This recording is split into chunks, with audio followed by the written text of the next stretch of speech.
இந்தியாவின் சுற்றுலா தலங்களில் சிறந்த இடமாக திகழும் மாமல்லபுரத்தில் கடற்காட்சியகம் அமைக்க முதலமைச்சர் செல்வி ஜெயலலிதா தலைமையிலான தமிழக அரசு பல்வேறு நடவடிக்கைகளை மேற்கொண்டுள்ளது.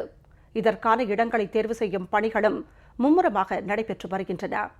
தமிழுக்கும் தமிழ் மண்ணுக்கும் பெருமை சேர்த்து வரும் மாமல்லபுரம் குறித்த ஒரு சிறப்பு செய்தி தொகுப்பை பார்க்கலாம்.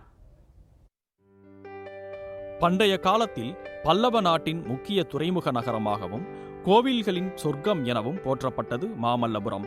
கடற்கரை நகரமாக இருந்து வந்த இந்த பகுதியில் காணப்படும் சிற்பங்கள் மிக நளினமாகவும் இயல்பாகவும் உருவாக்கப்பட்டுள்ளதால் மாமல்லபுரத்தின் நினைவு சின்னங்களை உலக பண்பாட்டு சின்னம் என்று 1984 ஆண்டு யுனெஸ்கோ அறிவித்தது.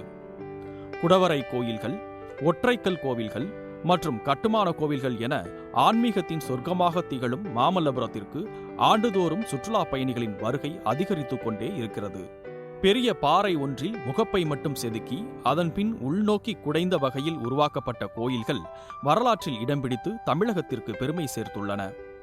இந்தியாவில் வேறு எங்கும் இல்லாத புதுமையாக மாமல்லபுரத்தில் உள்ள வெளிப்புற புடைப்புச் சிற்பங்களும் சுமார் 300 மீட்டர் உயரமும் 60 மீட்டர் அகலமும் கொண்ட சிற்பங்கள் செதுக்கப்பட்ட பாறையே அர்ச்சுனன் தபசு என்று அழைக்கப்படுகிறது.